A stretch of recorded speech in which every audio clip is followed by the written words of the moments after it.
Kidney আমাদের একটা essential জিনিস। আমাদের শরীর থেকে বর্জ্য পদার্থ বার করে দেয় এবং প্রত্যেকের দুটো করে কিডনি থাকে, বেঁচে থাকার জন্য এটা এসেনশিয়াল।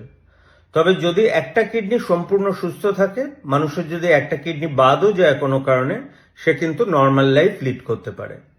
কিডনি খারাপ হয়েছে বুঝবেন কি করে? সোজা ব্যাপার হচ্ছে, কিডনি যেটা ফিল্টার করছে তার মধ্যে দিয়ে ফিল্টারটা ঠিকমতো হবে না, অর্থাৎ ইউরিনের মাধ্যমে অ্যালবুমিন আসতে থাকবে। সেটা আপনি বুঝবেন কি করে? যদি আপনি সাধারণ ইউরিনালে ইউরিন করেন তাহলে ফেনা হবে এবং যেটা একটা ফ্লাশ দেওয়ার পরও ফেনাটা থাকতে থাকবে। এছাড়া স্পট ইউরিন এসিআর খুব একটা দামি টেস্ট না, জাস্ট একটা পটে আপনি সকালের ফার্স্ট ইউরিনটা ধরে টেস্ট করতে দেবেন, তাতে অ্যালবুমিন ক্রিয়েটিনিন রেশিওটা দেখতে হয়। নর্মালি 17 মিলিগ্রাম থাকে, 30 অবধি নর্মাল। 30 থেকে 300 হলে আমরা চিন্তায় থাকি, 300 পর হলে আমরা অ্যাক্টিভলি ইন্টারভেন করি। আর দ্বিতীয় হচ্ছে ইজিএফআর, অর্থাৎ এস্টিমেটেড গ্লোমেরুলার ফিল্ট্রেশন রেট, মানে হচ্ছে কিডনি কতটা কাজ করছে।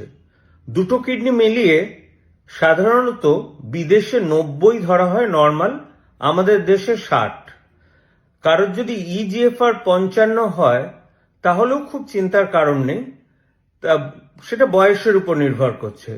কারোর যদি দেখা যায় 20 বছর বয়সে ইজিএফআর 40, ডেফিনেটলি তাকে আরো ইনভেস্টিগেট করতে হবে। আর দুটো টেস্ট আপনারা করবেন ইউরিন রুটিন এক্সামিনেশনে, তাতে ব্লাড আছে কিনা, কাস্ট আছে কিনা, ইউরিন ইনফেকশন আছে কিনা, একটা আল্ট্রাসাউন্ড করে কিডনি সাইজটা দেখবেন। আর ফিজিক্যাল টেস্টের মধ্যে ব্লাড প্রেশার, ব্লাড সুগার, এটা দেখতে থাকবেন। প্রেশার এবং সুগার যেন আয়ত্তের মধ্যে থাকে। স্মোকিং করবেন না, অ্যালকোহল খাবেন না। অনেক সময় অনেক হার্বাল জিনিসে হেভি মেটাল থাকে যেটা কিডনি খারাপ করে, এবং বেশ কিছু জায়গায় ব্যথা কমার ওষুধ মানে হার্বাল ওষুধ হিসেবে চালানো হয়, এটা আমাদের দেখাও গেছে, সেটা কিন্তু ধীরে ধীরে কিডনি খারাপ করে। সুতরাং ব্যথা কমার ওষুধ এবং হেভি মেটাল, লেড, মার্কারি, এগুলো কিন্তু কিডনি খারাপ করে। সুতরাং কিডনি যদি খারাপ হয় তাহলে তৎক্ষণাৎ আপনি ডাক্তারকে দেখাবেন এবং প্রয়োজনীয় ব্যবস্থা নেবেন। এর মধ্যে একটা জিনিস সবার জন্য আমি বলে রাখি, কিডনি যদি খুব অ্যাডভান্স খারাপ না হয়, আমরা বলি ধরুন ইজিএফআর যা আছে সিকেডি 2 বা সিকেডি 3, আপনারা কিন্তু প্রোটিন ইনটেক খুব একটা কমাবেন না। 1 মিলিগ্রাম পার কেজি প্রোটিন খাবেন, এবং এক্ষেত্রে ডাল যেটা রান্না করবেন সেটা গরম জলে ফুটিয়ে ডালের জলটা ফেলে দিয়ে তারপর ডালটা রান্না করবেন। আর পটাশিয়াম বেশি থাকে এমন জিনিস খাবেন না।